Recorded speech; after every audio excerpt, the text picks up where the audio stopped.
Hello दोस्तों, नमस्कार। स्वागत है आपका हमारे यूट्यूब चैनल सम्राट एजुकेशन में। दोस्तों, आज के इस वीडियो में आप लोगों को बीएससी एग्रीकल्चर 5th सेमेस्टर की एक विषय रेनफेड ड्राईलैंड एग्रीकल्चर AG 501 का मैं आप लोगों को 10 मोस्ट इम्पॉर्टेंट लॉन्ग क्वेश्चन कराने वाला हूं, जो कि आपके एग्जाम के लिए बहुत ही ज़्यादा इंपॉर्टेंट होने वाला है। और यह जो वीडियो खास करके डॉक्टर भीमराव अंबेडकर यूनिवर्सिटी आगरा वालों के लिए बनाया जा रहा है, लेकिन सबके लिए यूजफुल है। ठीक है, तो आप लोग वीडियो को पूरा देखिएगा। यदि आप लोगों को इसका PDF चाहिए तो डिस्क्रिप्शन में व्हाट्सएप ग्रुप का लिंक, व्हाट्सएप नंबर दिया गया है, मैसेज करके आप लोग इसका PDF ले सकते हैं। तो यह 10 क्वेश्चन बता रहा हूँ, इसके बाद 5 क्वेश्चन मैं और बताऊंगा, टोटल 15 क्वेश्चन। और इस 15 क्वेश्चन में से कुछ क्वेश्चन ऐसा भी हो सकता है जिसको मैंने पीछे भी बताया है। ठीक है, तो आप लोग परेशान मत होइएगा कि एक ही क्वेश्चन को 2 बार बता रहे हैं। कुछ क्वेश्चन को मैंने पीछे बताया जो कि इंपॉर्टेंट है, इसलिए। तो चलिए देखते हैं अब पहला क्वेश्चन। तो पहला क्वेश्चन है, वर्षा आधारित कृषि क्या है? रेनफेड फार्मिंग क्या है? वर्षा आधारित खेती की प्रमुख समस्या बताइए एवं इसका समाधान भी बताइए। ठीक है, जो रेनफेड फार्मिंग होती है क्या होती है, रेनफेड फार्मिंग की क्या समस्या है, यदि समस्या है तो उसका समाधान कैसे होगा, इसको बताना है। तो चलिए देखते हैं। सबसे पहले रेनफेड फार्मिंग क्या होता है। जैसा कि रेनफेड फार्मिंग आपको पढ़ने से लग रहा है कि रेन से संबंधित कोई बात होगी। इसको हिंदी में वर्षा आधारित खेती भी कहते हैं। वर्षा आधारित खेती मतलब वह खेती जो पूर्ण रूप से वर्षा के ऊपर आधारित हो, उसे क्या बोलते हैं, उसी को बोलते हैं रेनफेड फार्मिंग। ठीक है, वह खेती जो पूर्ण रूप से वर्षा पे आधारित हो उसको बोलते हैं वर्षा आधारित खेती। मतलब वहां पे हम अपने से कृत्रिम तरीके से सिंचाई नहीं करेंगे, वर्षा के जल द्वारा सिंचाई होगा। ठीक है, वर्षा के पानी से उसकी सिंचाई करेंगे अपने खेत में, अपने फसल की। उसको क्या बोलते हैं, उसको बोलते हैं वर्षा आधारित कृषि। ठीक है, तो वर्षा आधारित खेती से तात्पर्य उन फसलों की खेती से है जो मुख्य रूप से वर्षा जल की उपलब्धता पर निर्भर होते हैं। मतलब वर्षा के जल के ऊपर निर्भर रहेंगे। बारिश होगा तो फसल होगी, नहीं होगा तो फसल नहीं होगी। ठीक है, कुछ लोग वाटर हार्वेस्ट करके भी रखते हैं, तो वह भी वर्षा का जल ही हो गया। ठीक है, यहाँ पे ये समझिएगा कि वर्षा आधारित कृषि क्या होता है। आगे देखते हैं। सिंचाई किए बिना ही वर्षा जल पर निर्भर होकर कृषि करने की तकनीक को वर्षा आधारित कृषि कहते हैं। ठीक है, सिंचाई किए बिना ही मतलब सिंचाई नहीं करेंगे, अपने आप सिंचाई हो जाएगा। सिंचाई किए बिना ही वर्षा जल पर निर्भर होकर कृषि करने की तकनीक को वर्षा आधारित कृषि कहते हैं। यहाँ पे सिंचाई किए बिना का मतलब यह है कि हम वहाँ पर ट्यूबवेल से सिंचाई नहीं करेंगे, कोई मोटर नहीं लगाएंगे, कोई उपकरण नहीं लगाएंगे। मतलब वर्षा का जो जल है उसके माध्यम से हम सिंचाई करेंगे, इसीलिए यहाँ पर बोला जा रहा है। ठीक है, और मैं एक ही चीज को 3 से 4 पॉइंट में समझा रहा हूँ आप लोगों को, ताकि आप लोगों को समझ में आ जाए। जैसे मैंने आपको रेनफेड फार्मिंग शुरू में ही बता दिया क्या होता है, फिर मैंने यहाँ पर बताया, फिर यहाँ बताया, अभी नीचे मैं आप लोगों को और बताऊंगा। तो बारानी कृषि या वर्षा आधारित कृषि एक प्रकार की कृषि प्रणाली है जिसमें पौधों को मुख्य रूप से वर्षा द्वारा पोषित किया जाता है, वर्षा द्वारा पाला जाता है, बिना किसी सिंचाई प्रणाली का उपयोग किए। बिना किसी सिंचाई प्रणाली का उपयोग किए अपनी फसलों को वर्षा के जल द्वारा, वर्षा द्वारा पालने की प्रक्रिया को ही वर्षा आधारित कृषि कहते हैं। इस प्रकार की कृषि विशेष रूप से वहां प्रदेशों में की जाती है जहां पर पर्याप्त मात्रा में वर्षा होती है और सिंचाई सुविधाओं की कमी होती है। ठीक है, यह जो खेती होती है रेनफेड फार्मिंग वहां पर की जाती है जहां पर पर्याप्त मात्रा में वर्षा हो जाती है और सिंचाई सुविधा नहीं होती है। तो यह तो था रेनफेड फार्मिंग होता क्या है। अब हमने पढ़ा था क्वेश्चन में रेनफेड फार्मिंग क्या होता है, रेनफेड फार्मिंग की प्रमुख समस्या, उसका समाधान। तो उसी समस्या और समाधान को देखेंगे। तो इसकी सबसे प्रमुख समस्या है नमी संरक्षण। ठीक है, क्योंकि वहां पर वर्षा के जल द्वारा हमारी फसलों की सिंचाई होगी, तो नमी बहुत ज्यादा इंपॉर्टेंट है। ठीक है, और एक बात याद रखिएगा, वीडियो जो है 10 क्वेश्चन का है तो लंबा भी हो सकता है, तो आप लोग वीडियो को पूरा जरूर देखिएगा। तो प्रमुख समस्या और समाधान। पहला समस्या इसका है नमी संरक्षण, क्योंकि जब हम अपनी फसल को वर्षा द्वारा पालेंगे तो हमारी खेत में नमी होना बहुत आवश्यक है। तो नमी को संरक्षित करना सबसे बड़ी समस्या है। ठीक है, तो शुष्क कृषि की प्रमुख समस्या है मृदा के अंदर नमी का संरक्षण करना। ठीक है, सबसे बड़ी समस्या ये है कि मृदा के अंदर नमी का संरक्षण करना। इसका समाधान क्या है, तो कम वर्षा वाले क्षेत्रों में मेड़बंदी कर सकते हैं, जिससे वर्षा को अधिक से अधिक पानी खेतों में रोका जा सके। ठीक है, कम वर्षा वाले क्षेत्रों में मेड़बंदी करके क्या करेंगे कि जो पानी है उसको अधिक से अधिक अपने खेतों में रोक लेंगे। भूमि की सतह से नमी को बचाने के लिए मल्च का प्रयोग करेंगे। मल्च क्या होता है, आप लोग जानते होंगे। मल्च एक प्रकार का कृत्रिम या प्राकृतिक लेयर होता है जिसको भूमि के ऊपर फैला दिया। जैसे हमारा जो फसल के अवशेष होते हैं, इनको यदि हम भूमि के ऊपर फैला देंगे तो यह क्या हो जाएंगे, मल्च के काम करने लगेंगे। मल्च एक प्रकार का मल्चिंग पेपर आता है। ठीक है, मल्चिंग पेपर आता है, मल्चिंग पेपर को फैला देंगे। फैलाने के बाद इसके ऊपर हम अपनी फसलों की खेती करेंगे। जहाँ पे हमें अपने बीज को डालना है वहां पर हम छोटा छोटा होल बना देंगे, उसमें अपनी पौधे की बुआई कर देंगे। तो इसको बोलते हैं मल्चिंग। ठीक है, तो यदि हमें भूमि से नमी को संरक्षित करना है तो हम मल्च का प्रयोग कर देंगे। मल्च का प्रयोग करने से जो वाष्पोत्सर्जन होता है वह टूट जाता है, मतलब कि उसके ऊपर लेयर जब लग जाती है तो भूमि से डायरेक्ट संपर्क नहीं हो पाता धूप का और वाष्पोत्सर्जन वहीं से रुक जाता है। बहुत कम वाष्पोत्सर्जन होता है मल्च के प्रयोग से। मल्च क्या होता है आगे आप लोगों को मल्च भी पढ़ाया जाएगा। तो भूमि में नमी का अच्छे से प्रयोग करने के लिए शुष्क खेती के अंतर्गत बीज दर या पौधों व कतारों से कतारों के बीच में अधिक फासला रखना चाहिए। ठीक है, क्या बोल रहा है कि जैसे मान लीजिए आप 1 बीघा में 100 फसल को यूज कर रहे हैं, ठीक है, तो आप यदि रेनफेड फार्मिंग में कृषि कर रहे हैं तो 1 बीघे में 70 फसल को ही रखिए, क्योंकि एक फसल यहाँ पर बोएंगे, एक फसल यहाँ पर बोएंगे, तो एक फसल यहाँ तक की न मिलेगा, दूसरा फसल यहाँ तक की न मिलेगा। ठीक है, यदि आप पहले 100 बुआई करते थे तो एक फसल यहाँ की नमी ले लेता था, एक फसल यहीं की, तो इससे क्या होता था, इससे पौधे जो थे उनको अच्छे से नमी नहीं मिल पाता। इसलिए हमें रेनफेड फार्मिंग जब भी करनी हो तो फसलों का जो बीज दर होता है वह अधिक रखना चाहिए। ठीक है, बीज दर कम रखना चाहिए और उसका जो अंतराल है, दूरी है, वह अधिक रखना चाहिए। ठीक है, और ऐसी किस्मों का प्रयोग करना चाहिए जो कम नमी में भी अच्छी पैदावार दे सके। ऐसी किस्मों का प्रयोग करना चाहिए जो कम नमी में भी अच्छी पैदावार दे सके। इसकी दूसरी समस्या है खरपतवार नियंत्रण। दूसरी समस्या क्या है? खरपतवार नियंत्रण। तो शुष्क क्षेत्रों में दूसरी समस्या खरपतवार। देखिए, अब हमारे फसल में ऐसे पहले से ही नमी की कमी है, अब उसमें खरपतवार उग जाएंगे तो अभी नमी को खींचेंगे। इसके लिए हमें क्या करना चाहिए? तो शुष्क क्षेत्रों में खरपतवार नियंत्रण भी बहुत प्रमुख समस्या है, क्योंकि खरपतवार संचित मृदा में नमी का काफी भाग उत्सवेदन प्रक्रिया द्वारा उड़ा लेते हैं। ठीक है, तो समाधान इसका है कि खरपतवारों को नियंत्रित करके उगाई जाने वाली फसलों के लिए परिस्थिति के अनुसार विभिन्न खरपतवार नियंत्रण विधियों का प्रयोग करना चाहिए। ठीक है, विभिन्न प्रकार खरपतवार नियंत्रण का प्रयोग करना चाहिए। जैसे हमें हाथ से भी निकाल सकते हैं, दवा का भी यूज कर सकते हैं। तो हमें विभिन्न प्रकार के खरपतवार निकालने की विधियों का प्रयोग करके खरपतवार को निकाल देना चाहिए। ठीक है, तो यह था वर्षा आधारित कृषि की प्रमुख समस्या और इसका समाधान। दो ही उसकी सबसे प्रमुख समस्या, और भी हैं लेकिन मैं छोटा सा करके बताया हूँ आप लोगों को। आगे देखते हैं अगला क्वेश्चन। अवरोध परत क्या है? मृदा पर इसका क्या प्रभाव पड़ता है? ठीक है, अवरोध परत मतलब मल्च क्या होता है, मृदा पर इसका प्रभाव क्या होता है, क्या प्रभाव पड़ता है? ठीक है, तो मल्च देखिए, मल्च एक होता है मल्चिंग। ठीक है, मल्चिंग जो होती है वो मल्च के द्वारा होती है। मतलब मल्च देखिए क्या होता है, मल्च एक प्रकार की प्लास्टिक हो सकता है, फसलों का अवशेष हो सकता है। ठीक है, जिसको भूमि के ऊपर फैला दिया जाता है। भूमि के ऊपर लगाने से यह क्या होता है कि मिट्टी से संपर्क तोड़ देता है धूप का। ठीक है, वाष्पोत्सर्जन तोड़ देता है। इससे क्या होता है, इससे मृदा में नमी संरक्षित होती है और विभिन्न प्रकार के मृदा में इसका प्रभाव पड़ता है, उसको हम लोग अभी आगे देखेंगे। तो मल्च एक प्रकार का क्या होता है, एक प्रकार का पेपर हो सकता है, एक प्रकार का फसलों का अवशेष हो सकता है, अभी आगे देखेंगे समझ में आ जाएगा, जिसके प्रयोग हम लोग क्या करते हैं, खरपतवार को नियंत्रण करने के लिए भी करते हैं।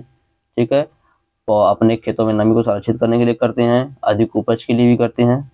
तो मल्च एक प्रकार का प्राकृतिक या निर्मित पदार्थ होता है जो भूमि पर लगाया जाता है।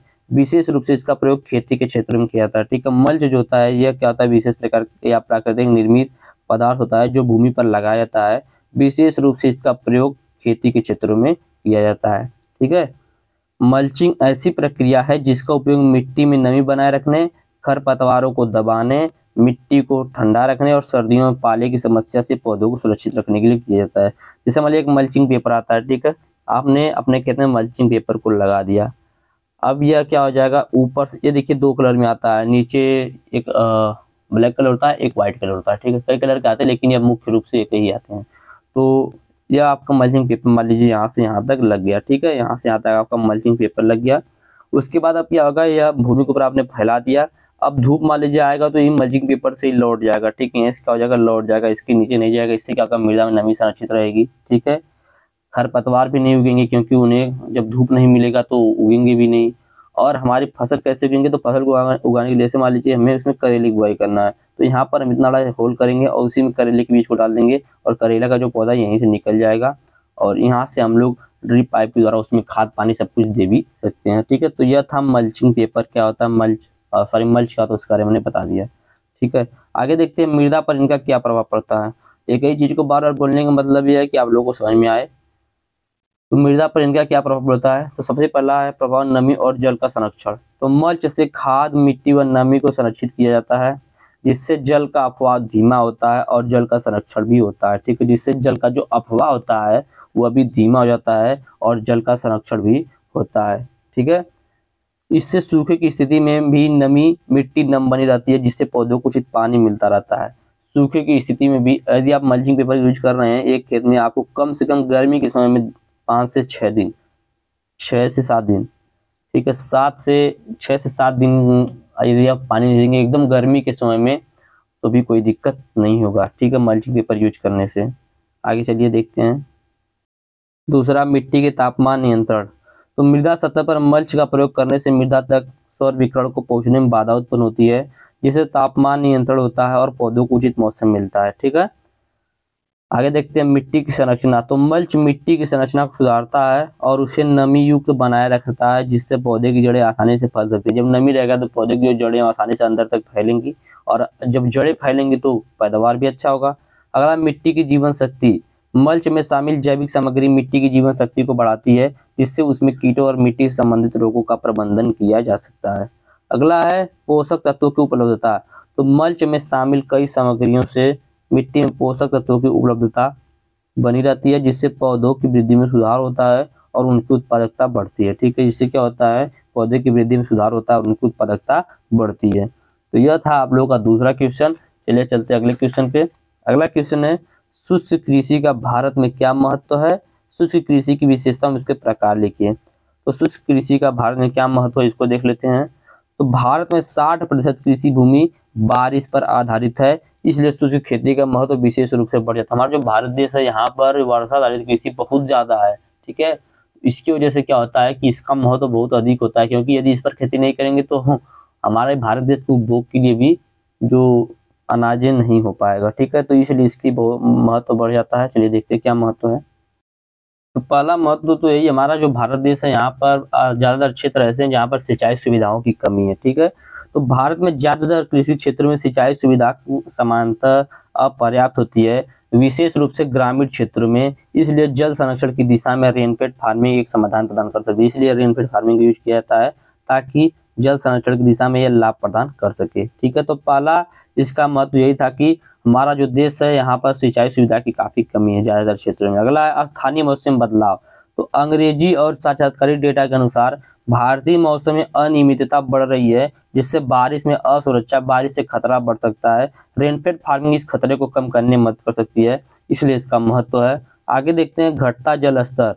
तो भारत में जल संसाधनों की घटती स्तर भी एक चिंता का विषय है। इसे देखते हुए रेनफेड फार्मिंग जो है किसानों को पानी की सही व्यवस्था के साथ कृषि करने की सीख देती है, ठीक है। रेनफेड फार्मिंग के माध्यम से किसान जो है कम पानी के साथ खेती करने की प्रक्रिया सीख लेता है। अगला है कम कर। तो रेनफेड फार्मिंग में खर्च भी बहुत कम लगता है, क्योंकि हमें ना उसमें सिंचाई सुविधा का व्यवस्था करना पड़ता है, ठीक है।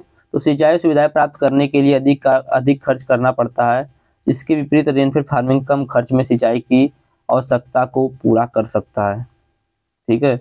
शुष्क भूमि कृषि जल संसाधनों का संरक्षण करती है, क्योंकि यह कठिन वर्षा जल को एकत्र करके और इसके कुशलतापूर्वक उपयोग करने में मदद करती है, मतलब वाटर को हार्वेस्ट करके इसका उपयोग करने में मदद करती है, ठीक है। तो यह था आप लोगों का तीसरा क्वेश्चन। थोड़ा जल्दी जल्दी बता रहा हूँ, कोई दिक्कत नहीं, समझ में आ रहा होगा। आप लोगों को नहीं समझ में आएगा बताइएगा, अभी 5 क्वेश्चन और बताना है, उसी में जो नहीं क्वेश्चन समझ आएगा उसमें बता दिया जाएगा। चलिए चलते हैं आगे।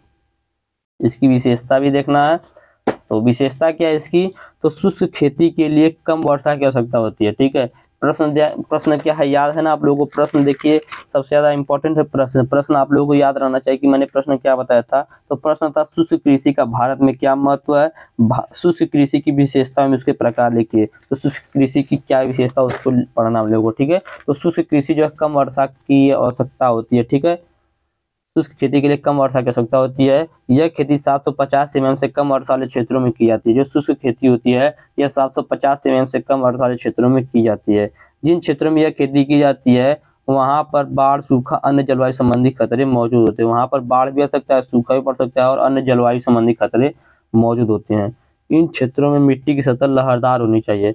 यह जो क्षेत्र होते हैं इन क्षेत्रों में जो मिट्टी की सतह वो लहरदार होनी चाहिए। इन क्षेत्रों में फसलों की पैदावार बहुत कम होती है और ज्यादातर फसल नष्ट हो जाते हैं, ठीक है, क्योंकि ज्यादातर फसल अपरिपक्व अवस्था में सूख जाते हैं पानी की कमी से। इसकी वजह से यहाँ पर पैदावार भी बहुत कम होता है। तो यह था इसकी विशेषता। आगे देखेंगे इसका प्रकार। तो यह प्राप्त वर्षा की मात्रा के आधार पर 3 भागों में बांटा गया है, ठीक है। प्राप्त वर्षा की मात्रा के आधार पर 3 भागों में बांटा गया है। शुष्क खेती, शुष्क भूमि खेती और वर्षाधारित कृषि। तो शुष्क खेती क्या होता है, शुष्क भूमि कृषि क्या होता है, सब कुछ देखेंगे। तो ऐसा क्षेत्र जहां पर वार्षिक वर्षा 750 mm से कम होता है वहां पर खेती करना शुष्क खेती कहलाता है। ठीक है, ऐसा क्षेत्र जहां पर वार्षिक वर्षा मतलब एक वर्ष में जो बारिश होगी वह 750 mm से कम होगी। ठीक है, तो वहां पर जो खेती होती है वह शुष्क खेती कहलाती है। ऐसे जगहों पर फसलों का नष्ट होना सामान्य होता है और ऐसे ऐसे क्षेत्रों में फसलों की बुआई नमी संरक्षण के तरीकों को अपनाकर की जाती है। ठीक है, अगला पॉइंट है शुष्क भूमि कृषि, दूसरा प्रकार। तो ऐसा क्षेत्र जहां पर वार्षिक वर्षा 750 mm से 750 mm से लेकर 1150 mm तक होता है वहां पर खेती करना शुष्क भूमि खेती कहलाता है। ठीक है, 750 mm से 1150 mm तक यदि वार्षिक वर्षा होगी तो वहां पर फसलों की खेती करना शुष्क भूमि खेती कहलाता है। यहाँ पर भी फसल के नष्ट होने की संभावना थोड़ा कम होती है लेकिन संभावना होती है और नमी संरक्षण के तरीके को अपनाकर कृषि की जाती है। दूसरा प्रकार, अगला प्रकार वर्षाधारित कृषि जो कि हम लोग के सब्जेक्ट का नाम है। तो ऐसा क्षेत्र जहां पर वार्षिक वर्षा 1150 mm से अधिक होता है ऐसे क्षेत्रों में खेती करना वर्षाधारित कृषि कहलाता है। इन क्षेत्रों में बाढ़ नियंत्रण की प्रक्रिया को अपनाया जाता है क्योंकि ऐसा क्षेत्र जो होता है इसमें इन क्षेत्रों में बाढ़ की संभावना भी अधिक होती है। तो यह था आप लोगों का तीसरा क्वेश्चन जो कि पूरा अच्छे तरीके से आप लोगों ने समझ लिया। आगे चलते हैं, अगला क्वेश्चन देखते हैं। तो देखिए हमने भी क्वेश्चन जो है सब अभी यहीं से लिख दिया है, यहीं से आप लोग एक बार क्वेश्चन देख लीजिए, उसका मैं बता दूंगा तो अच्छे से समझ में आएगा। चौथा क्वेश्चन है शुष्क खेती की विधियों का विस्तार से वर्णन कीजिए। पांचवा क्वेश्चन है नमी की कमी की स्थिति में फसल अनुकूलन की प्रक्रिया का वर्णन कीजिए। छठवां क्वेश्चन है परिशुद्ध कृषि के बारे में बताइए। सातवां क्वेश्चन जल समेट प्रबंधन से आप क्या समझते हैं, इसकी आवश्यकता बताइए। आठवां क्वेश्चन जल संचयन से आप क्या समझते हैं। और नवा क्वेश्चन है शुष्क भूमि कृषि एवं वर्षा आधारित कृषि के में अंतर स्पष्ट कीजिए। और 10वां असामान्य मौसम की स्थिति में आकस्मिक फसल योजना का वर्णन कीजिए। तो चलिए देखते हैं सबसे पहले चौथा क्वेश्चन। तो चौथा क्वेश्चन क्या था, शुष्क खेती की विधियों का विस्तार से वर्णन कीजिए। पूछ रहा है कि यहाँ पर यदि आपको रेनफेड फार्मिंग करना है, शुष्क खेती करनी है तो वहाँ पर कैसी कौन कौन सी विधि अपनाएंगे आप खेती करने के लिए। तो पहले हम क्या करेंगे, उथली जुताई करेंगे, सैलो प्लॉइंग करेंगे। ठीक है, गहरी जुताई नहीं करेंगे, उथली जुताई करेंगे। ठीक है, तो गहरी जुताइयों की तुलना में उथली जुताई भूमि में नमी संचय व सुरक्षा के दृष्टिकोण से अच्छी होती है। क्योंकि देखिए उथली जुताई इसलिए करेंगे क्योंकि हमारा जो भूमि है इसके अंदर नमी जो होता है संचित होता है। आज ज्यादा अंदर तक खोद देंगे तो नमी जो पूरा उड़ जाएगा धूप से, इसी वजह से हम उथली जुताई करेंगे, ऊपर से जुताई कर देंगे जैसे नमी का संरक्षण नीचे रहेगा। ठीक है, तो गहरी जुताइयों की तुलना में उथली जुताई भूमि में नमी व संचय सुरक्षा के लिए दृष्टिकोण से अच्छा होता है। दूसरा है मेड़बंदी। तो खेती में ढाल के विपरीत मेड़बंदी करने से वर्षा के पानी को खेत में रोका जा सकता है। ठीक है, तो हमारा जो खेत है वहां पर ढाल के विपरीत क्या करेंगे, मेड़बंदी करेंगे, इससे वर्षा के पानी को खेती में रोका जा सकता है। मेड़ से पानी खेत में रोकने से यह पानी अधिकतम मात्रा में भूमि द्वारा सोख लिया जाता है। अगला है कृत्रिम आवरण, मल्चिंग का प्रयोग करेंगे। मल्चिंग मैंने आप लोग को बताया, तो मल्चिंग का प्रयोग करने से वाष्पीकरण द्वारा भूमि की सतह से होने वाली जो नमी की हानि है उसको रोकने में सहायता मिलती है। साथ ही मल्चिंग खरपतवार को नियंत्रित करके उत्स्वेदन द्वारा होने वाली मृदा नमी को नष्ट होने से बचाता है। उत्स्वेदन के बहुत इंपॉर्टेंट है उत्स्वेदन वाला क्वेश्चन, अभी मैं आप लोगों को 11वें क्वेश्चन इसको बताऊंगा, इसको मैंने लेना भूल गया हूँ। उत्स्वेदन और उद्योग क्या होता है ऐसा पूछता है, एंटी ट्रांसपेरेंट बोला जाता है इसको। इसको क्या किया जाता है कि पौधे की जो पत्तियां होती है उसके ऊपर डाला जाता है। इस प्रकार से विभिन्न प्रकार के पदार्थ आते हैं जिससे क्या होता है कि उनका वाष्पोत्सर्जन नहीं होता है, मैं आगे आप लोग बताऊंगा। तो अगला है कृत्रिम आवरण। तो मल्चिंग का प्रयोग करेंगे। मल्चिंग का प्रयोग करने से वाष्पीकरण द्वारा भूमि की सतह से होने वाली जो विभिन्न प्रकार की हानियां होती हैं उनको रोकने में सहायता मिलती है। साथ ही साथ मल्चिंग खरपतवार को नियंत्रित करने, उत्स्वेदन द्वारा होने वाली मृदा नमी को नष्ट होने से बचाता है। अगला है बुआई की विधि। तो बुआई कतारों में करना चाहिए, इससे खरपतवार नियंत्रण में भी सहायता मिलती है। हमें जो भी बुआई करनी हो शुष्क भूमि कृषि में तो वह कतारों में करनी चाहिए, इससे खरपतवार नियंत्रण में भी सहायता मिलती है। अगला है खाद। तो शुष्क भूमि खेती में जीवांश पदार्थ का तेज ऑक्सीकरण होता है। जो जीवांश पदार्थ होते हैं उसका बहुत तेज ऑक्सीडेशन होता है, इससे इन भूमियों में सदैव जीवांश पदार्थ की कमी होती है। ठीक है, तो शुष्क क्षेत्रों में मूंगफली की खली से 60 किलो नाइट्रोजन प्रति हेक्टेयर व 40 किलोग्राम फास्फोरस सुपर फास्फेट के रूप में देने से अधिक पैदावार प्राप्त होता है। तो यह था खाद। आगे देखते हैं अगला क्वेश्चन। आप लोगों का चौथा क्वेश्चन जो था यह भी पूरा हो चुका है। अब देखते हैं पांचवा क्वेश्चन। प्रश्न है नमी की कमी की स्थिति में फसल अनुकूलन की प्रक्रिया का वर्णन कीजिए।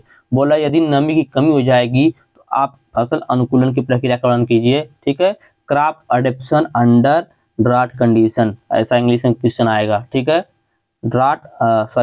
Crop adaptation under drought condition, मतलब नमी की कमी की स्थिति में फसल अनुकूलन की प्रक्रिया का वर्णन कीजिए। तो नमी आघात अथवा पानी की कमी की दशा में पड़ने वाले कुप्रभाव को ही सूखा आघात भी कहते हैं, जबकि फसलों में संरचनात्मक अथवा दैहिक परिवर्तन के द्वारा एक विशेष परिवेश अथवा वातावरण में जीवित रहने और प्रजनन करने की क्षमता को अनुकूलन कहते हैं। ध्यान से समझिएगा, बहुत बड़ी बात है। यहाँ पर मैंने क्या बताया कि नमी आघात अथवा पानी की कमी की दशा में पड़ने वाले कुप्रभाव को सूखा आघात कहते हैं, जबकि फसलों में संरचनात्मक अथवा दैहिक परिवर्तन के द्वारा एक विशेष परिवेश अथवा वातावरण में जीवित रहने और प्रजनन करने की क्षमता को अनुकूलन कहते हैं। नमी की कमी की स्थिति में दो परिवर्तन लाकर फसलों को अनुकूल या जीवित बने रहने का प्रयास किया जा सकता है। ठीक है, यदि नमी की कमी होगी तो वहां पर हम दो परिवर्तन लाकर अपने फसलों को जीवित बने रहने के लिए प्रयास कर सकते हैं। पहला, सूखे से बचाव के द्वारा। तो सूखे से बचाव के द्वारा कैसे बचाएंगे? तो इस प्रक्रिया में विभिन्न परिवर्तनों के द्वारा फसलों को सूखे से बचाया जा सकता है। जैसे फसलों के जीवन चक्र को छोटा करके, जो फसल है, जैसे मान लीजिए कोई फसल 6 महीने में हो रही है तो इसको 4 ही महीने में उगाएं, ऐसी वैरायटी को तैयार करें। तो फसलों के जीवन चक्र को छोटा करके पत्तियों को कांटे में रूपांतरित करके, आपको पता ही होगा जो कांटे वाले फसल होते हैं, जो कांटे वाले पौधे होते हैं, वह ज्यादा दिन तक बिना पानी के रह सकते हैं। ठीक है, तो पत्तियों को कांटे में रूपांतरित करके, अगला रूट शूट का अनुपात बढ़ाकर, और अगला पड़रंध्रों को दिन में बंद रखकर, जो पड़रंध्र होते हैं उनको दिन में बंद रखकर। तो यह तो था सूखे से बचाव के द्वारा। अगला है सूखे से अवरोध के द्वारा, ड्रॉट रेसिस्टेंस। तो फसलों में सूखे के प्रति अवरोध उत्पन्न करके भी सूखे के प्रति अनुकूल बनाया जा सकता है। इसमें दो प्रक्रिया अपनाया जाता है। पहला होता है सूखे से बच निकलना, और दूसरा होता है सूखे को सहन करना। ठीक है, पहला होता है ड्रॉट टॉलरेंस, पहला होता है ड्रॉट एवॉइडेंस, दूसरा होता है ड्रॉट टॉलरेंस। तो ड्रॉट एवॉइडेंस क्या होता है? सूखे से बच निकलना क्या होता है? तो इसमें भी दो प्रक्रिया होती है। सूखे से बच निकलने में भी कितनी प्रक्रिया होती है? दो प्रक्रिया होती है। पहला होता है पानी को बचाकर, दूसरा होता है पानी के ग्रहण में सुधार करके। ठीक है, पहला होता है पानी को बचाकर, दूसरा है पानी के ग्रहण में सुधार करके। अब पानी को कैसे बचाएंगे यह भी देखिएगा। तो यदि हम पत्तियों को गिरा देंगे तो उससे पानी बच जाएगा। ठीक है, पत्तियों का आकार छोटा करके, पत्तियों पर क्यूटिन जमा कर, पत्तियों की पारगम्यता कम करके, तीव्र धूप में पत्तियां मरोड़कर और पत्तियों पर रोम विकसित करके। ठीक है, पत्तियां जो उन पर रोम विकसित करके हम लोग क्या कर सकते हैं? पानी को बचा सकते हैं। अगला है पानी ग्रहण में सुधार करके। तो पानी ग्रहण में सुधार कैसे करेंगे? तो जड़ तंत्र विकसित करके, कोशिका द्रव्य का परासरणी सांद्रता बढ़ा करके हम लोग क्या कर सकते हैं? पानी ग्रहण में सुधार कर सकते हैं। तो यह तो था आप लोग का पहला स्टेप। दूसरा है इसमें सूखे को सहन करना। तो सूखे को सहन कैसे करेंगे? तो आघात को दूर करना, जिसमें प्रोटोप्लाज्म में जल धारण क्षमता को बढ़ा देंगे, जल ग्रहण की संभावना बढ़ा देंगे, अधिक सहनशीलता इसके अंदर उत्पन्न कर देंगे। मतलब प्रोटोप्लाज्म में प्रोटीन आदि सूखारोधी अमीनो अम्लों की सांद्रता बढ़ा करके हम लोग अपनी फसलों के अंदर सहनशीलता उत्पन्न कर सकते हैं। वृद्धि नियामक हार्मोन जैसे बीटेन आदि की सांद्रता को बढ़ाकर हम अपनी फसलों में क्या कर सकते हैं? सूखे के प्रति अवरोध उत्पन्न कर सकते हैं। तो यह क्वेश्चन था आप लोगों का, अगला वाला 5वां, क्योंकि मुझे लगता है थोड़ा बहुत आपको समझ में नहीं आया, मैं एक बार फिर से रिपीट करना चाहूंगा, यहीं से आप लोग सुनिएगा। तो मैंने बताया कि नमी कमी की स्थिति में फसल अनुकूलन की प्रक्रिया का वर्णन कीजिए, ऐसा क्वेश्चन था। तो नमी आघात अथवा पानी की कमी की दशा में पड़ने वाला जो कुप्रभाव होता है, जो प्रभाव पड़ता है, उसको सूखे का आघात कहते हैं। ठीक है, जबकि फसलों में संरचनात्मक अथवा दैहिक परिवर्तन के द्वारा एक विशेष परिवेश अथवा वातावरण में जीवित रहने और प्रजनन करने की क्षमता को अनुकूलन कहते हैं। नमी की कमी की स्थिति, जब नमी पड़ती है, उस नमी होती हुई है जो, उसकी कमी की स्थिति में दो परिवर्तन लगाकर हम अपनी फसलों को अनुकूल या जीवित बने रहने के लिए प्रयास कर सकते हैं। जिसमें पहला परिवर्तन है सूखे से बचाव के द्वारा। ठीक है, पहला परिवर्तन सूखे से बचाव के द्वारा, और दूसरा परिवर्तन है सूखे से अवरोध के द्वारा। ठीक है, तो सूखे से बचाव के द्वारा हम कैसे करेंगे? तो इसमें फसलों के जो जीवन चक्र है उनको छोटा कर देंगे, पत्तियों को कांटों में रूपांतरित कर देंगे, रूट शूट का अनुपात बढ़ा देंगे, पड़रंध्रों को दिन में बंद रख देंगे। दूसरा था सूखे से अवरोध के द्वारा। तो सूखे से अवरोध के द्वारा हम कैसे अपनी फसलों को बचाएंगे? तो इसमें भी दो प्रक्रिया अपनाई जाती है। जैसे पहला होता है सूखे से बच निकलना, और दूसरा होता है सूखे को सहन करना। तो सूखे से कैसे हम बचेंगे? तो इसमें भी दो प्रक्रिया होती है। हम पहले पानी को बचा देंगे यदि अपने पौधे के अंदर, तो भी सूखे से बच सकते हैं, और पानी के ग्रहण क्षमता में सुधार कर सकते हैं, तो भी बच जाएंगे। तो पानी को कैसे बचाएंगे? तो पानी को बचाने के लिए हम पत्तियों को गिरा देंगे, पत्तियों का आकार छोटा कर देंगे, पत्तियों पर क्यूटिन जमा देंगे, पत्तियों की पारगम्यता कम कर देंगे, तीव्र धूप में पत्तियां मरोड़ कर पत्तियों पर रोम विकसित करके हम क्या कर सकते हैं, पानी को बचा सकते हैं। और पानी को ग्रहण करने की क्षमता में सुधार कैसे कर सकते हैं, तो जड़ तंत्र को विकसित करके कोशिका द्रव्य का परासरणी सांद्रता को बढ़ाकर। ठीक है, दूसरा था सूखे को सहन करके। तो सूखे को सहन कैसे करेंगे, तो इसमें भी दो प्रक्रिया होती है। पहला है आघात को दूर करके। आघात को दूर करने के लिए हम क्या करेंगे, प्रोटोप्लाज्म में जल धारण की क्षमता को बढ़ा देंगे और जल ग्रहण की जो संभावना उसको भी बढ़ा देंगे। और दूसरा अधिक सहनशीलता, तो अधिक सहनशील होने के लिए प्रोटोप्लाज्म में प्रोटीन आदि सूखारोधी अमीनो अम्लों की सांद्रता को बढ़ा करके और वृद्धि नियामक हार्मोन जैसे बीटेन आदि की सांद्रता को बढ़ा करके हम क्या कर सकते हैं, अपनी पौधों के अंदर, अपनी फसलों के अंदर अधिक सहनशीलता ला सकते हैं। तो यह था आप लोगों का 5वां क्वेश्चन। उम्मीद करते हैं अब तो समझ में आ ही गया होगा। अगले क्वेश्चन पे चलते हैं। अगला क्वेश्चन है परिशुद्ध कृषि किसे कहते हैं, इसका लाभ और स्कोप बताइए। ठीक है, या परिशुद्ध कृषि का क्या कहते हैं, इसके बारे में पूछ लेता है कभी कभी एग्जाम में, तो इसलिए मैं इसको भी बता देता हूँ। परिशुद्ध कृषि क्या होता है, परिशुद्ध कृषि को प्रिसीजन फार्मिंग बोला जाता है, जो कि आप लोग पढ़ेंगे कि इसमें ग्रीन टेक्नोलॉजी में पढ़ेंगे आप लोग। ठीक है, प्रोटेक्टेड कल्टीवेटर सेकेंडरी एग्रीकल्चर में पढ़ेंगे। तो क्या होता है इसको जान लेते हैं। परिशुद्ध कृषि, परिशुद्ध कृषि को प्रिसीजन फार्मिंग बोला जाता है। यह एक प्रकार की ऐसी कृषि प्रणाली होती है जिसमें कृषि संसाधनों का कम से कम प्रयोग करके पर्यावरण को ध्यान में रखते हुए हम लोग गुणवत्तापूर्ण अधिक उत्पादन प्राप्त करते हैं, उसी को बोलते हैं परिशुद्ध कृषि। ठीक है, तो देखते हैं। तो कृषि संसाधनों का कम से कम प्रयोग करके पर्यावरण को ध्यान में रखते हुए गुणवत्तापूर्ण उत्पादन प्राप्त करने की प्रक्रिया को परिशुद्ध कृषि कहा जाता है। ठीक है, फिर सुनिएगा, कृषि संसाधनों का कम से कम प्रयोग करके, कृषि संसाधन मतलब क्या क्या, बीज जो गया उससे कम से कम प्रयोग करेंगे, पानी का कम से कम प्रयोग करेंगे, जल का कम से कम प्रयोग करेंगे, जुताई कम से कम करेंगे। इन सभी कृषि संसाधनों का कम से कम प्रयोग करके पर्यावरण को ध्यान में रखते हुए गुणवत्तापूर्ण उत्पादन प्राप्त करने की प्रक्रिया को परिशुद्ध कृषि या प्रिसीजन फार्मिंग कहते हैं। परिशुद्ध कृषि में उपज को अधिकतम बनाने हेतु उचित समय पर सटीक और उपयुक्त मात्रा में जल, उर्वरक, कीटनाशक आदि का प्रयोग किया जाना चाहिए। ठीक है, जो प्रिसीजन फार्मिंग होता है उसमें उपज को अधिक बढ़ाने के लिए उचित समय पर, जब आवश्यकता हो उसी समय पर हम क्या करेंगे कि उपयुक्त मात्रा में कम से कम जल, उर्वरक, कीटनाशक आदि का प्रयोग करके अपने फसलों की उत्पादकता को बढ़ा सकते हैं। अर्थात कह सकते हैं कि सही समय में सही स्थान पर सही मात्रा में कृषि संसाधनों का इस्तेमाल करना ही परिशुद्ध कृषि है। इसका लाभ क्या है, तो इसका लाभ ये कि कुल उपज में वृद्धि होता है, इससे जितना उपज होता है उसमें वृद्धि होगा, मृदा क्षरण से रोकथाम मिलेगी, उत्पादन लागत में भी कमी आएगी और पर्यावरण पर प्रभाव भी बहुत कम पड़ेगा, जल संसाधनों का कुशल उपयोग होगा, कृषि प्रबंधन में बेहतर निर्णय ले सकते हैं इसके द्वारा, और किसानों को शिक्षित होना भी इसके लिए आवश्यक है। इससे किसान जो है अपने से शिक्षा लेने की को भी सोचेंगे। ठीक है, तो ये इसका लाभ था। लाभ क्या है, लाभ यह है कृषि उपज में वृद्धि और कम संसाधनों का प्रयोग, यह भी एक इसका लाभ है। मृदा क्षरण यह रोकथाम करता है। देखिए जो प्रिसीजन फार्मिंग है ना, इसमें हमारा मल्चिंग आ जाएगा, ग्रीन हाउस आएगा, सब कुछ आ जाएगा इसमें। ठीक है, उत्पादन लागत में कमी भी होती है, पर्यावरण पर इसका कोई प्रभाव भी नहीं पड़ता है। जो जल के संसाधन होते हैं उनका भी कुशल रूप से उपयोग हो जाता है। कृषि प्रबंधन में इससे हम बेहतर निर्णय भी ले सकते हैं और किसान भी इससे सिंचित हो सकते हैं। इसका स्कोप क्या है, तो स्कोप है छोटे खेतों का आकार, फसल प्रणाली की विविधता, नए कौशल की आवश्यकता वाले उपकरणों की व तकनीकों की जटिलता। ठीक है, इसका छोटा स्कोप क्या है, स्कोप को हम लोग क्या बोल सकते हैं, दायरा। तो छोटे क्षेत्रों का आकार, फसल प्रणाली की विविधता, नए कौशल की आवश्यकता वाले उपकरणों व तकनीकों की जटिलता, नई तकनीक के बारे में किसानों को बताने की आवश्यकता, स्थानीय तकनीक विशेषता का अभाव, उच्च प्रारंभिक निवेश, यही इसका स्कोप है, यही इसका दायरा है। ठीक है, उम्मीद करते हैं 6वां क्वेश्चन भी आपको अच्छे समझ में आ गया होगा। चलिए चलते हैं 7वें क्वेश्चन पे। जल समेट प्रबंधन से आप क्या समझते हैं, इसकी आवश्यकता बताइए। जल समेट प्रबंधन से आप क्या समझते हैं, जल समेट प्रबंधन की आवश्यकता एवं महत्व बताइए। तो जल समेट प्रबंधन को ही वाटर शेड मैनेजमेंट या वाटर हार्वेस्टिंग बोला जाता है। ठीक है, थोड़ा सा वाटर हार्वेस्टिंग इससे बस अलग होता है, थोड़ा सा।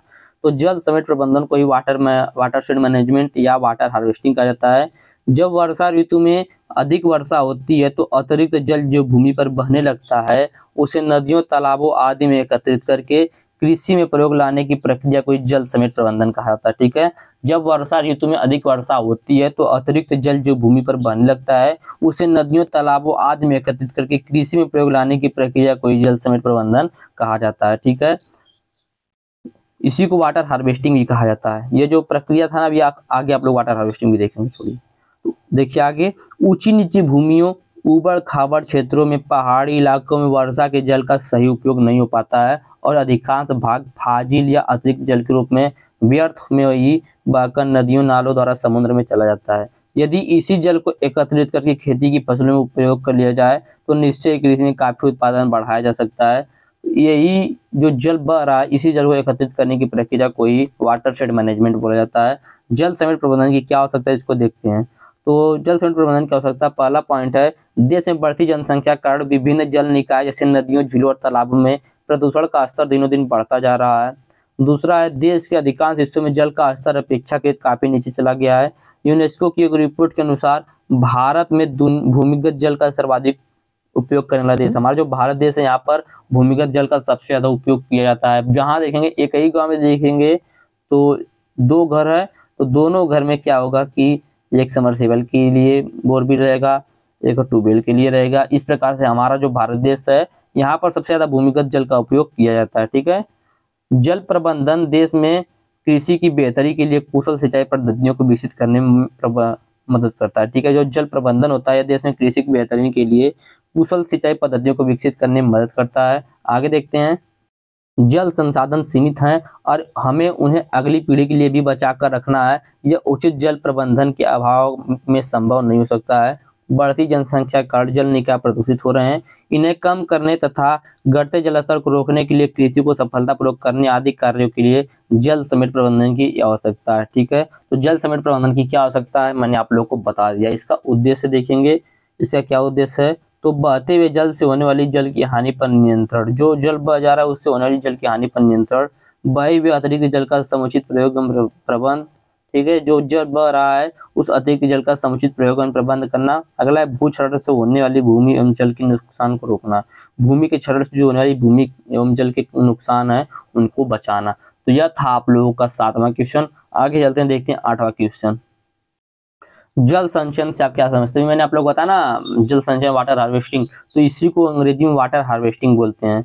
तो वर्षा ऋतु में जब अधिक वर्षा होती है तो अतिरिक्त जल जो भूमि में बहने लगता है उसे एकत्रित करना तथा एकत्रित जल को वाष्पीकरण एवं निस्पंदन की हानियों से बचाकर फसल उत्पादन में प्रयोग लेना वाटर हार्वेस्टिंग कहलाता है।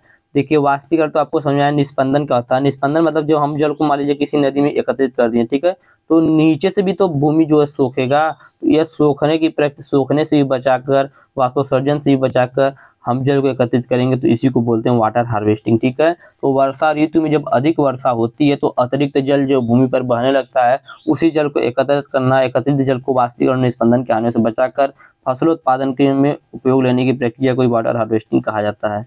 आगे देखते हैं, इस प्रकार से एकत्रित जल का उपयोग शुष्क मौसम में तब किया जाता है जब फसलों की सिंचाई की आवश्यकता होती है। जो जल एकत्रित किया गया होता है इसका उपयोग तब किया जाता है जब फसलों की सिंचाई की आवश्यकता होती है। इस विधि में पानी प्राकृतिक निचले क्षेत्रों, तालाबों में एकत्रित किया जाता है। आवश्यकता के अनुसार तालाब जो होते हैं उसका क्षेत्रफल एवं गहराई बढ़ाई जा सकती है। एकत्रित जल को वाष्पीकरण से होने वाली जल की हानि को रोकने के लिए क्षेत्रों में उपलब्ध पानी पर तैरने वाले पदार्थ का उपयोग करना चाहिए। जल एवं वायुमंडल का संपर्क टूट जाए और वाष्पीकरण की क्रिया कम से कम हो। मतलब जैसे मान लिया केला हो गया, हमारे क्षेत्र में मिल जाएगा केला, केला को क्या करेंगे, पानी के ऊपर फेंक देंगे बहुत सारे केले के पौधे को। इससे क्या होगा, भूमि के ऊपर तैरने लगे केला पानी के ऊपर आ जाएगा और जो वाष्प द्वारा जल उड़ रहा है वह नहीं उड़ पाएगा, क्योंकि जल का और पानी का धूप का और पानी का कनेक्शन जो है टूट जाएगा, जिससे वाष्पीकरण नहीं होगा। और जल की निचली सतह से रिसाव द्वारा जल की हानि को रोकने के लिए अगर संभव हो सके तो तालाब की निचली सतह को सीमेंट व कंक्रीट की सहायता से पक्का बनवा देना चाहिए। अन्यथा 8 से 10 सेंटीमीटर मोटी परत भूसे की लगाकर उसके ऊपर 8 से 10 सेंटीमीटर मोटी परत चिकनी मिट्टी की लगा देनी चाहिए। तो यह था वाटर हार्वेस्टिंग के बारे में। आगे चलते हैं, अगला क्वेश्चन देखते हैं। प्रश्न है, शुष्क भूमि कृषि एवं वर्षा आधारित कृषि में अंतर स्पष्ट कीजिए। बहुत इंपॉर्टेंट है, शुष्क भूमि कृषि और वर्षा आधारित कृषि में अंतर। तो ये इधर वर्षा आधारित कृषि और इधर शुष्क भूमि कृषि, दोनों में अंतर देखेंगे। तो मैंने आप लोगों को बताया था कि वर्षा आधारित कृषि वह होती है जहां पर 1150 mm से अधिक वर्षा होती है। ठीक है। तो ऐसा क्षेत्र जहां पर वार्षिक वर्षा 1150 mm से अधिक होती है उसको बोलते हैं रेनफेड फार्मिंग, और ऐसा क्षेत्र जहां पर वार्षिक वर्षा 750 mm से 1150 mm तक होती है उसको बोलते हैं ड्राई लैंड फार्मिंग। ठीक है। अगला है, इसकी विंड वेलोसिटी कम होती है। जो रेनफेड फार्मिंग होता है इसकी जो विंड वेलोसिटी होती है वह कम होती है और ड्राई लैंड फार्मिंग की विंड वेलोसिटी अधिक होती है। ठीक है।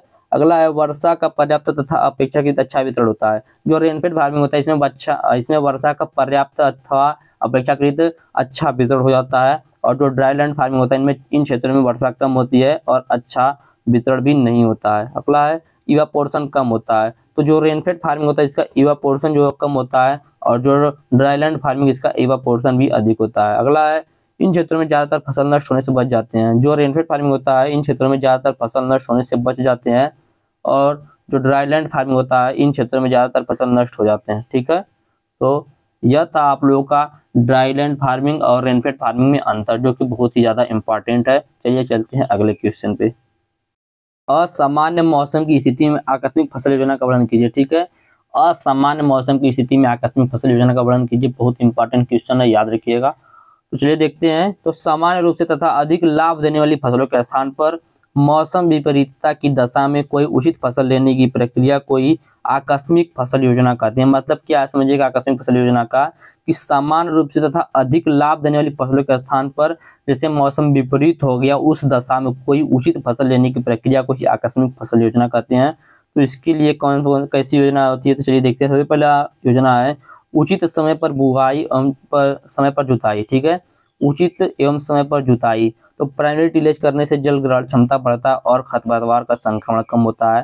फार्मर कंट्री प्लाउ कॉन्सेप्ट में सोइंग सीजन में से पहले फील्ड की जुताई कर लेनी चाहिए। यह कॉन्सेप्ट ऑफ सीजन के लिए बनाया गया, मतलब मौसम के पहले या बाद के लिए बनाया गया है, यह जो कॉन्सेप्ट होता है। ठीक है, तो दूसरा विधि होता है जल्दी बुआई।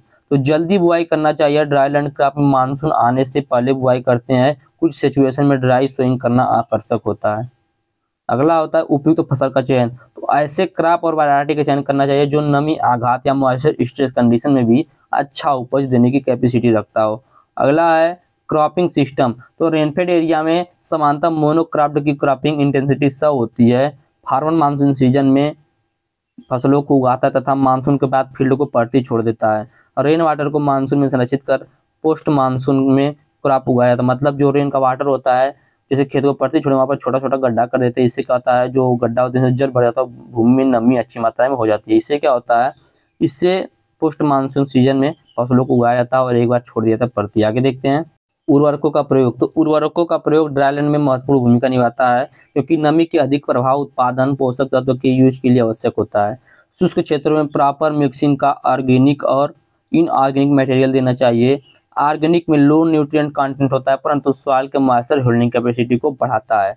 पोटेशियम सूखा सहन करने की क्षमता को बढ़ाता है। मृदा जल और पौधे के रिलेशनशिप को प्रभावित करता है और ट्रांसपोर्टेशन लॉस को रिड्यूस करता है। ठीक है, ट्रांसपोर्टेशन जो लॉस होता है उसको रिड्यूस करता है। अगला टाइमली वीट कंट्रोल। तो आप season tillage, proper seed bed preparation and tillage sowing करने से खरपतवार को नियंत्रित करने में आसानी होती है। अगला है रेन वाटर मैनेजमेंट। तो वर्षा के जल का प्रबंध करना चाहिए, जिसके लिए हमें जल संचयन, बाढ़ निर्माण, जल संरक्षण आदि विधियों को अपनाना चाहिए। अगला है अल्टरनेट लैंड यूज सिस्टम।